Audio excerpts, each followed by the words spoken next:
Hey guys, welcome to Downballot Roundup, where I introduce you to Democratic candidates running in local elections throughout the country. I'm Bryan Randolph, and I am here today with the youngest congressional nominee, Thomas Witkop, who is running for U.S. House of Representatives for the 21st District in Florida, the Treasure Coast.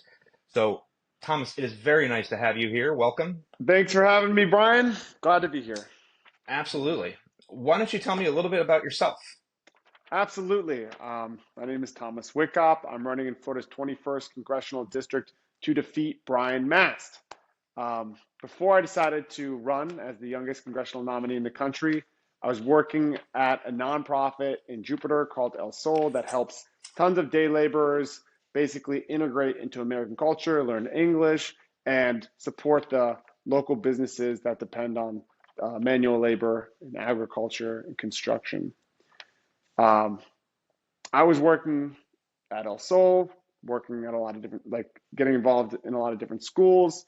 My fiance was working as a public school teacher, and I was very much in touch with my generation and younger generations. And I noticed this alarming trajectory of folks that are totally turning off the politics because they believe it is completely broken, that special interests have completely corrupted the halls of power in Washington. And that was very concerning to me because not only are people disengaging with politics in our democracy, but um, they're no longer having trust in our democracy that can actually solve problems. And I think the best way to fix our system is by engaging in it in a deeper way. And that's the reason I ran for office, to open up an avenue where people can get engaged in our democracy and support a grassroots candidate like myself who's not taking money from special interests or even from the National Democratic Party. So that's the run. That's the reason I decided to run for office so that we could Excellent. support our system and represent people like you and me.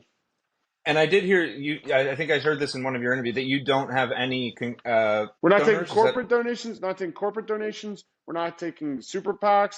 We're not taking special interests. There's another big one out there, but PACs, we're not taking PACs. So it's all from individual donors. excellent? All right. Well, that makes you a very unique, very unique candidate. So, all right. Well, why don't you tell me a little bit about Florida's 21st, about the Treasure Coast? Absolutely. So it's composed of the North Palm Beach County, Martin County, and St. Lucie County.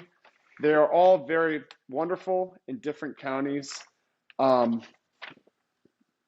a huge part of this district are the waterways. Lake Okeechobee releases discharges into the St. Lucie estuary that poison the water. And I'm not using poison loosely. It literally makes it so that if you go in there during the discharges, it could be lethal, you know? And that's a number one issue for a lot of even Republicans in Martin County. That's why the environment and the waterways in particular is a critical issue for me. And that was made particularly salient in the past weeks when the Florida state legislature, dominated by a Republican legislature, tried to build 3 golf courses on Jonathan Dickinson State Park. So I used that and I said, this is what our politicians are doing right now. They are bought by developers.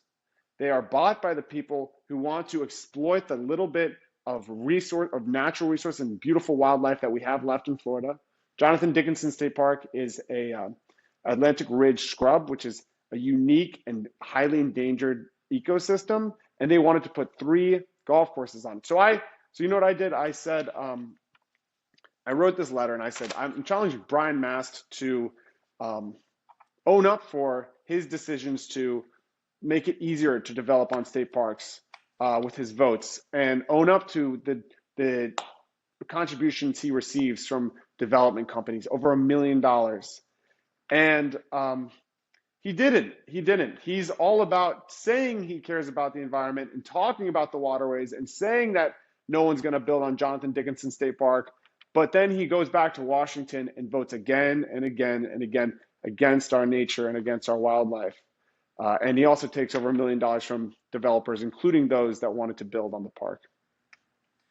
So I feel like I was going to ask what kind of a major issue is for you, but I feel like the environment and waterways sound like a big issue. What would you proactively like to do from Congress to address this? What would I like to proactively do? So that's exactly what the federal government can do is work to prevent problems from happening down the line because we know that when we take the look, the federal government is too big in some instances, and I completely agree with that. But as far as the environment goes, if the federal government does not protect our natural resources, the state government will exploit them or allow developers to exploit them time and again. And we've seen that from Florida, most recently allowing developers to try to build 3 golf courses on Jonathan Dickinson State Park and other state parks in the state. So what we need to do as far as the environment goes is implement protections federally from the EPA, from the Department of Interior, so that we, for instance, expand the protections for endangered species to threatened species. The Florida scrub jay is a threatened species, and just last year, the Department of Interior pushed forth a piece of legislation that expanded endangered species protections to threatened species like the scrub jay. Bryan Mass voted against that. So using the federal government to stop state legislatures like Florida from exploiting our natural resources, the number one thing I would do. All right. So, other than the environment, what is another issue where you and Bryan Mast disagree? There's 3 big things. There's Witkop for waterways, Witkop for women's rights. Right now we have reproductive rights, abortion on the ballot for Amendment 4 in Hmm. Florida, which is mobilizing Democrats in a huge way. We've seen this in Ohio, Michigan, Kansas. When abortion is on the ballot, Democrats come out because a lot of these folks don't vote in elections. But when you restrict somebody's bodily function or when you go after somebody's personal freedoms, they're a lot more likely to come out and vote, and they often vote Democrat. So we are making a huge movement to make sure people are voting yes on 4 to protect our personal liberties. All right. And why do you think it's important to have younger people in government? Great question.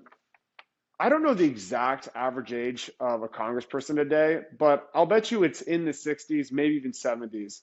And we need young perspectives, young values in office so that we can protect the things that we hold dear down the line. Right now, a lot of these folks are thinking about their kids maybe who are in their 40s, 50s, but we need folks like myself who have yet to have kids but have that on their mind. I would like to live in Florida the rest of my life and have kids here, but the current trajectory is making that an impossibility. I mean, not only is home insurance Yeah. driving rent and home costs way through the roof so that I will never be able to buy a house in Florida, but then also we're going after the Florida state legislature is eroding our democracy in various ways, like going after reproductive rights and restricting women's rights, book bannings, underfunding public schools. These are all huge reasons that are going to push me north, like many other people my age, that these folks in power right now aren't considering. All right. So I have got now we're down to my softball question, which is actually my favorite. I would like you to tell me something about your district that makes it really special to you. Something about my district that makes it really special to me. So one thing I love about my district is it has the best wildlife in the country. You can drive 10 minutes east and find a beautiful reef with snapper and sheep's head and moray eel and all these beautiful species just right off the coast. Or you can drive 30 minutes west and you can find wildlife management areas that are home to Osceola turkeys, that are home to wild invasive boar that you can hunt, that I like to hunt. Um, and that kind of speaks to the diversity, not only within the ecosystems, but also within the folks that live here. It's drawing all people from all different areas because it's such a beautiful area and it has such a rich culture. So that's my favorite part about the district. Excellent. All right. Well, thank you very much, Thomas. I appreciate it, and best of luck. I'm very excited for your campaign. So, very excited for you. Thank you for coming on. Thanks a lot, Brian. Have a wonderful day. You too. Thank you.